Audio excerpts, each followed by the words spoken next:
Lukas pasal 24 ayat 13 sampai dengan 35.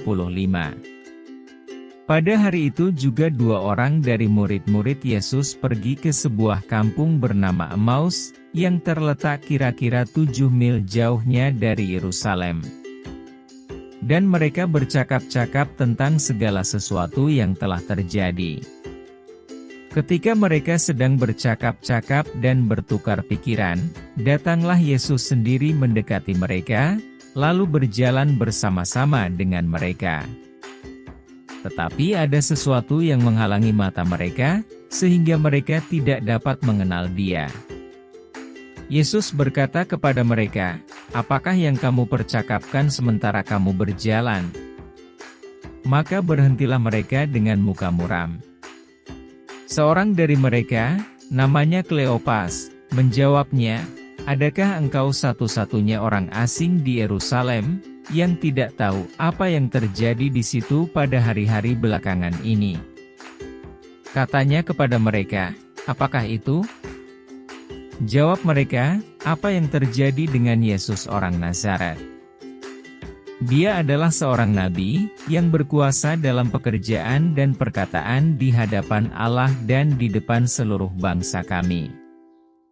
Tetapi imam-imam kepala dan pemimpin-pemimpin kami telah menyerahkan Dia untuk dihukum mati dan mereka telah menyalibkannya.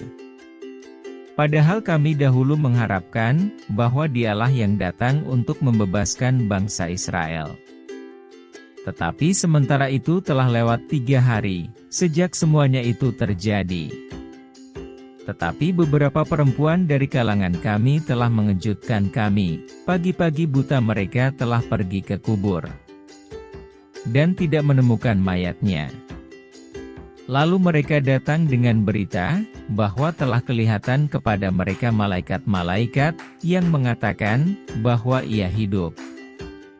Dan beberapa teman kami telah pergi ke kubur itu dan mendapati, bahwa memang benar yang dikatakan perempuan-perempuan itu, tetapi Dia tidak mereka lihat.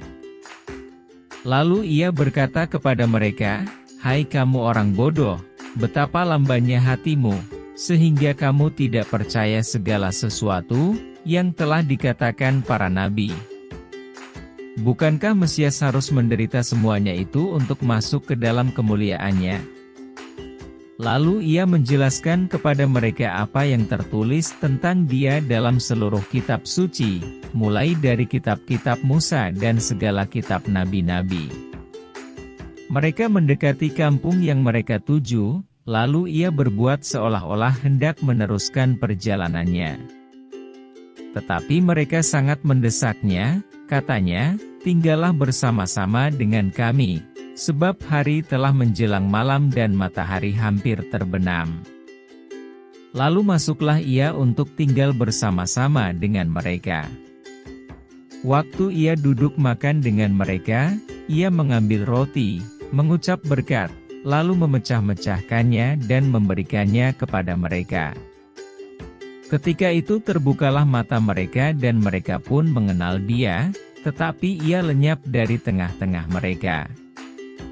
Kata mereka seorang kepada yang lain, "Bukankah hati kita berkobar-kobar, ketika Ia berbicara dengan kita di tengah jalan dan ketika Ia menerangkan kitab suci kepada kita?" Lalu bangunlah mereka dan terus kembali ke Yerusalem. Di situ mereka mendapati ke-11 murid itu. Mereka sedang berkumpul bersama-sama dengan teman-teman mereka. Kata mereka itu, "Sesungguhnya Tuhan telah bangkit dan telah menampakkan diri kepada Simon." Lalu kedua orang itu pun menceritakan apa yang terjadi di tengah jalan dan bagaimana mereka mengenal Dia pada waktu Ia memecah-mecahkan roti.